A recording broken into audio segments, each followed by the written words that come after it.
Hi, everyone, and welcome to another episode of Wellness Day, a podcast coming to you every Wednesday here from the Jahangir Wellness Center. My name is Kavas Jahangir, and here from the JWC studio, today I've got a very dynamic guest. I've got one of the leading orthopedic surgeons here in Pune and the area.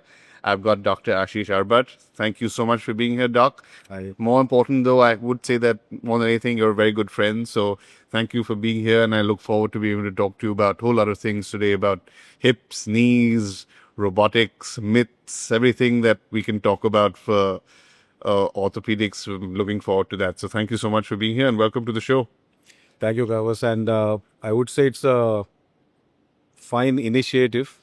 You're taking out time and because this means a lot. You guys taking interest in our fields Absolutely. and such podcasts, I guess, are very important because we need to see the other side of the hard work that goes behind building such a beautiful center, such good wellness center. Yeah. And I guess very nice initiative. Thank you. I mean, what we want to do is to have people be able to understand complicated medical things in a hopefully simple way and to give people advice, helpful tips and things like that for everyday life. So in that sense, actually it brings up my first question pretty well, in that you're an orthopedic surgeon, so I'm sure you see so many you've got vast experience in the patients that you've seen. What are the most common things that people come to you with? Kavas, we have now focusing on all the branches are focusing on particular areas. So we focus on the hips and the knees. Right. And there are traumatologists and so now the most common things that we are seeing post-COVID is the avascular necrosis of the hips. What does that mean? It's a big word. Yeah, it's a big word. It's the hips are destroyed. Wow. And sadly, we are seeing this in younger population, males. 90% patients are males, and it is a tragedy that in the second wave of COVID, 60 lakh people reported with this disease. Wow. Well, why is that happening? It is initially we thought it was the steroids, Right. might be remdesivir. As papers progressed and Yeah. the world has near about 4 CR population having this. It's a huge problem in the Europe. Hip replacement started coming up and Right. we started studying. It is because of the virus itself. Wow. And after the second wave, early vaccines. So why males, we don't know. But all are in the working group, the ambition group. And it is realized very late. They come to us at a very late stage where we have to replace them in, That's very really early scary age. that has to happen for young people to have a hip Age replacement. group is from 19 to 50. Wow. Because you always associate hip replacement with, someone who's 70 plus or 80 plus or whatever it is. Alcoholics or steroid guys. Right. That's pretty scary. That is one thing we are seeing a lot. And of course, osteoarthritis in the old people. Yeah. But that is pretty common Yeah. in 120 countries. Right. But avian is, But you're saying it comes pretty late to you. So what are the kind of early signs that people can look out for? it's a good question. I've been talking about this a lot. The early signs is, first of all, if you have an history of COVID, Okay. or exposure to COVID. I have seen people taking home quarantine and all, not big symptoms. But if you have been anywhere around the COVID or a vaccinated person, a second booster dose or something, and you have more than 15 days of hip pain, Discomfort of hip pain. Okay. discomfort, what Right. kind of pain? Continuous pain, not responding to your regular off-the-shelf NSAIDs, and What is NSH? the painkillers. Okay. Yeah. Yeah. And they go to the local GP. Right. But if it's more than a week or 2 weeks, you should be Checked out. You should check out. And the symptoms are some people have pain, but commonest symptom is it is continuous. For a While long sitting, period of time. even during sleep, that discomfort. Okay. They cannot sit for long. See, normally what we feel, I've had sports or long travel but you'll have during the rest period also. So that is one point that people should realize, that if it is more than 2 weeks, Yeah. you need to see a specialist. And then what are the options available? Is it, I mean, it can be treated yeah. or is it like, does it have to be surgery? Or? If they come early. Yeah. So what happens is we have grading from grade 1 to 4. Yeah. Uh, it is no brainer that grade 1 would be the earliest. See what happens. Every mobile joint is covered with a layer known as the cartilage. Yeah. When the cartilage is good and when the cartilage is bad. Yeah. So broader Right. If the cartilage is good, we have some medicines and offloading them. There are certain hormones that are available. So in Jahangir, we have started AVN clinics. Okay. So we see these patients early. Those who see these kind of programs, they understand, they come early. If they come in stage 2 kind of stuff where the cartilage is good, the bone is a bit destroyed. What happens in AVN is the bone starts to get destroyed, the soft bone, and the head collapses. Right. And then ultimately you have to get replaced. Okay. There are certain stem cells therapies known as regrow osgrow therapy. Right. So we give certain stem cells which are cultured. Luckily, those factories are in Pune. Oh, okay. Yeah. So and our Jahangir is one center which does it in the cheapest rate right. compared to the whole state. Okay. And this is what, like, it's like an injection. It's a process I mean, that's simplifying it, but small surgery, which is a percutaneous procedure, Okay. but kind of an injection, right. where we take stem cells, send it to the lab, get the bone-forming cells known as osteoblast, and inject them. Okay. So we have presented in UK more than 1100 successful cases of this therapy pan India. Out of them, 500 successful are from Jahangir and Okay. done by me. Right. What happens is when they don't realize this and they come late by certain means, then we have to talk about what we are going to talk about, replacements or something. Right. But these therapies are available, but catching them early is what we look for. So what are some of the preventative things that we can do? Sadly, there is nothing prevention because it's a disease. Right. Or maybe for this particular thing in particular, but for regular hip replacements that that in historically that you've seen. Historically, what are the things that people can do to delay that as much as possible or avoid that? Alcohol. Alcohol is one of the biggest causative factor of AVN. The Europe has seen it a lot, and there's a reason the Western world has a lot of hip replacement because of the volume of alcohol. It's more than 180 ml per day. That's a lot. That's a lot. That's quite a bit. Yeah. Yeah, but people are. And smoking, tobacco products, long sitting. That's a big lifestyle. Big lifestyle problem. And those people have these issues. And now certain drugs. But see, sadly, people who take steroids for certain diseases, so they have like rheumatoids, Yeah. tuberculotic patients, Right.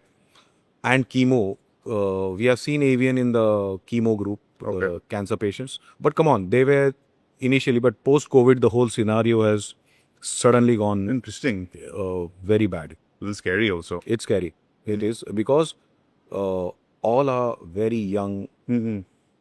Subjects. Yeah, exactly. That's what the scary part. Because I always, as I said, associate hip replacements with Even during our residency, when we used to learn, AVN was like, come on, a old guy coming, history of alcohol or some accident. right. Here, patient is shocked. He's not ready to accept that he has just come out from one big disease and going into some other disease. Right. Sad. What about nutrition, exercise? Sadly, these, especially for the hips, we have tried collagens, nutrition, offloading. Yes, offloading is one thing. What does that mean? Offload is to get off the pressure of the hip. So not sitting in one place for more than 2 hours. Okay. If you have a hip pain and you're diagnosed with AVN, example, grade 1, we give them crutches for 3 months so that you offload. There is something called hoop pressures that the tires get. Right. Similarly on the hips. So what happens, I have seen people sitting 16 hours, 12 hours, at least 8 hours in front of the computer. Wow. Immobility, you stand up for after an hour, if you're long flights, walk, and prevent alcohol. That's a big one. Big one. And people who are addicted to some painkillers, they have Opioids, so right. So those are very small group, but history of COVID, 15 days symptoms. But for a regular person, I suppose alcohol is the one thing that you're pointing to. Fair enough. Alcohol. So let's shift gears a little bit. We're talking about orthopedics. You're a pioneer in the field, especially now as we're getting into the world of robotics. Everyone is talking about robotics, especially in the orthopedic field. What is it exactly? I mean, it's people have been using this word as a buzzword today. Whether it's, is it a fad? Is it actually here to stay? Many questions I'll ask, but maybe I'll just start by asking what is in your mind as a pioneer today, as someone who does use robotics. What is a good use of robotics today? So I put it, it's a very nice but a very broad question. Yeah. What happens is, likes of James Cameron, we feel robo is like some Right. android coming down and doing a surgery. It's not that way. First of all, robos are like our GPS system. They or some gadgets in a car. Or say if you are a F1 rider and it's some design of your car or So some. it's there to aid you. It is a second assistant. Yeah. The things that we couldn't quantify. So example, if we give, say the knee replacement, the dimensions of the knee, preoperative, Okay. intraoperative, to measure them, quantify them in mathematics. Right. And that's where robots help us. I see.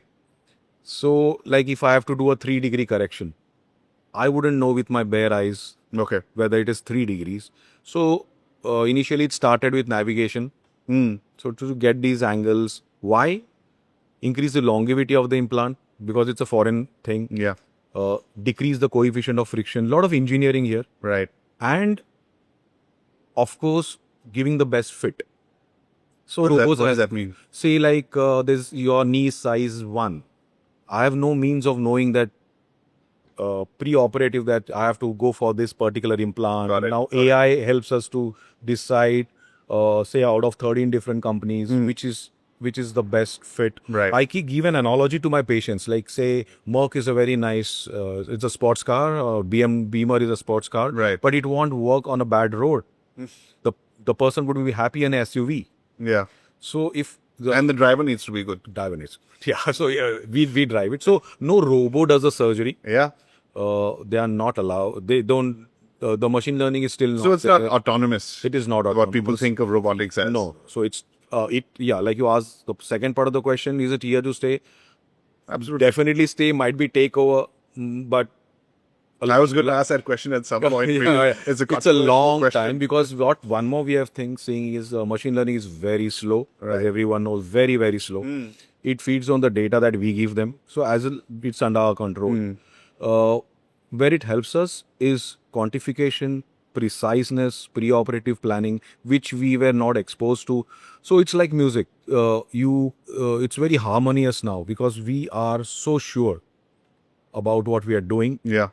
In terms of the engineering part, how much correction is needed. So, what happens in arthritis or Right. hip issues, they get shortening. I don't know how much he's shortened. So the AI compares. Now, what Yeah. we do here is we do CT scans to compare the normal side Right. or the ethnicity of the patient, decide preoperative what size of the implant, what best fit, and the robots help us in getting those angles which are pre-planned. Okay. So you don't personally, as a doctor, view robotics as a threat. You think Not it's at all. something that helps you and can enhance your practice, actually. Actually, I'm biased on that side because Exactly. we're doing it for the last maybe 10 years. Right. Yes, there will be group of naysayers because change is one thing which humans have always deterred from. Right. Anything, somebody sold a bottle of water and they Yeah. now Which is why you're a pioneer in this field, because you've accepted it that way. what we feel is the devil or the god is in the details. So it is very detailing. So I normally compare it to the car world. Yeah. So one small change from Merc to McLaren gave it what edge? It's just those side wings. Yeah. And who knows? And they are unbeatable. Yeah. These kind of stuff. So what is happening? We have a lot of data. We can design a lot of implants. Right. It is helping in a lot of fields. And it is taking us to the other level, definitely in terms of designing. Yeah. Giving every patient a different design. So 3D printing is also in a way, and the robo understands Yeah. a lot of stuff there where it assists it's like a computer. It's like an Excel sheet example. So you can have 4 Excel sheets working.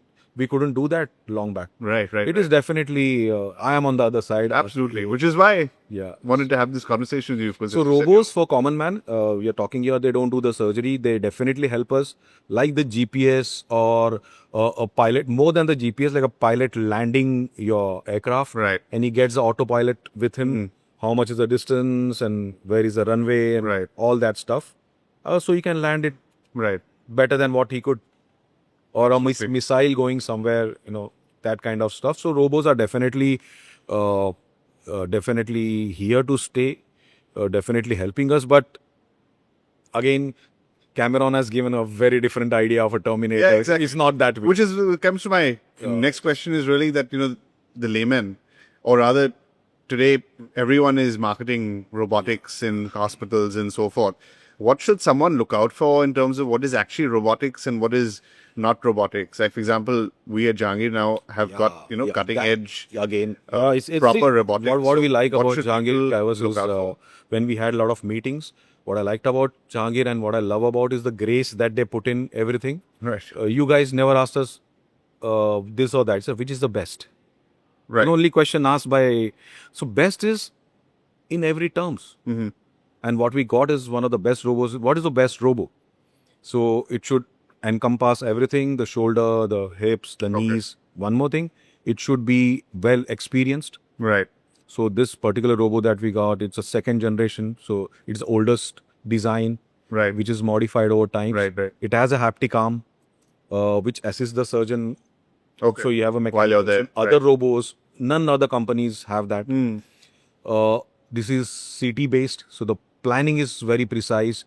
There are planners for each machine by the company. None of the other companies have that.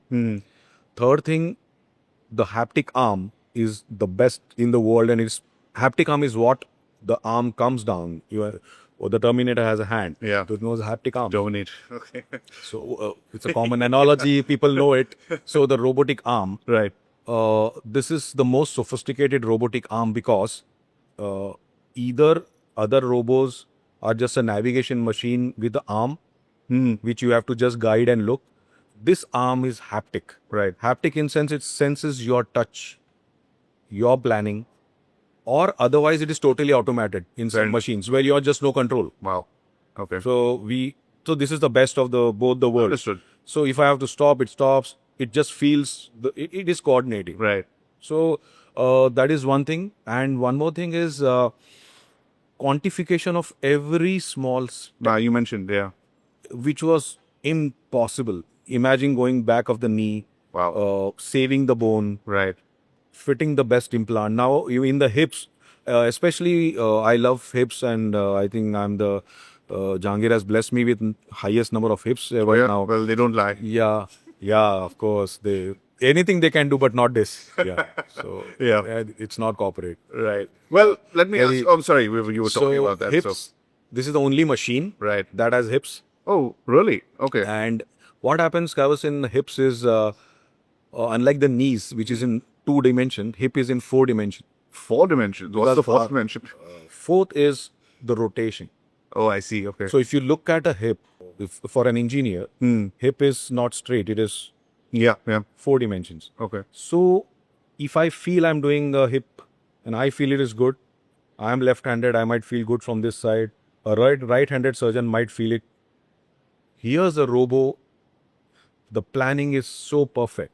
So tomorrow, if my co-assistant or junior is assisting and he looks at the robo, it's going in the angle that is planned. Right. And Mako is the only machine that implants the implant itself, Wow. planned by us and assist us. No other machine So effectively, what you're saying is you're just taking error out of the equation. up to, they claim 98%. Wow. That's huge. Yeah. It's a huge statistical, Incredible. huge. So final question on robos then. We've talked about, all the benefits it is for you as a user. How does it benefit me as a patient if I wanted to use it? Yeah. So what does the patient look for us? So see, let us be in the kind side. What does he look? Doesn't want another surgery. Yeah. Absolutely. Wants to save as much as you can. Soft tissues. And he should it's a world of choices now, Kavas. Yeah. So there's so many implants. How do I choose? So one doc says, see what happens, there are a lot of commercial angles to it and we cannot Yeah. deny it. Right. Somebody buys a particular robe and then Right. this is the best implant. But if you have plethora of, so there's a partial knee replacement. If AI tells me that this guy is good, the bone stock is nice for a partial, we can give them 7-8 options. Right. And that's what the patient wants. Now, at least for me, the first question now, when the junior doctor says, so this is defined avian and all, then the patient comes to us Yeah. for the final call. What do you want? This is the first question I ask. What do you want? The patient you ask. Yeah. So I play sports. I ride bikes. We allow them now. So Let this them is the be implant. decision maker, Yeah. which is actually what you want. Yeah. As you asked as a patient, right? Yeah, yeah. What I want. You, like, I want to cycle, doc. Can I ride a bike after Right. this? Right. Initially, it was let's see. Okay. Now you whether can it give suits more him. definite Yeah, answers. More definite answers. He wants to see what we are going to do. Pre-operative, everything is shown to him. Right. This is your implant. This is how the surgery is going to be. Imagine, he knows. So acceptance is better. Physiotherapy. So everything is better. See, you are so choosy about your clothes, choosy about your food. Why not what goes in for life? Yeah. It's huge. And from our side, saving the muscles, saving the blood loss, giving more natural. So we are also using it for research. Oh, this implant failed XYZ years back. Yeah. Can I have a better design? Understanding human anatomy more. So yeah, I think big propagator of robotics. No, that's exactly what we company is not giving me anything on that, but yeah. But that's what we wanted to talk Tech about. is here to stay. I guess everybody will agree on that. Absolutely. Well, it's been fascinating talking to you about this and the future with you at the driver's seat, Doc. So thank you so much for being here. Any last words you'd like to leave us with, particularly about Robo and the future? I feel like you mentioned, people are using it for marketing. Right. We should not. Yeah. We should not jostle about the conventional. It is there to stay. We should be mature on it. Robo should be used when it is needed. What is happening is it is overused also sometimes when, see, there are cases where you can go with conventional. Yeah. So in Jahangir that we have decided that yes, there are a lot of deformities and a lot of angles that need to be corrected. We are going to be mature in not using Robo as a gimmick. No, it's like you said, we're empowering the We are person empowering to take their own choice. And when we can do conventional, we'll be doing conventional. But for hips, definitely I might tell my juniors and this, for the hips, robotics is better than the conventional. So definitely when the hips come, I would give the patient an option that knees fine, conventional and they stand a bit together. Right. But for the hips, robotics has taken it in a different, because it's 4D. Our brains are not. You won't believe. I have specs, and the person who doesn't have specs has a 13-degree error inbuilt if he's a sapien. So you have to be sapien to be on 10 degrees. But that's 10 degrees I'm going to recreate how good human being I am. So now I talk about being cyborgs. Cyborg. So That's the next I guess hips, yeah. And even for the shoulders when it's come, it would be good because these joints are very complex joints. Absolutely. And most common for this kind of stuff. Yeah. Well, thank you so much for being here, Doc. It's been absolutely insightful hearing from you and look forward to the future with you. And I think we should have a couple of more. Oh, yeah. I mean, we could keep going on and on, but then we we'll might be here. cover the knees and then, once we start. And thank you, Gavas, and always been a pleasure. Thank you. Thank you so much, Doc. Thank you. Thank you all, and we'll see you next week for next week's episode. But before you leave, do not forget to hit the like and subscribe button here at the bottom. Thank you.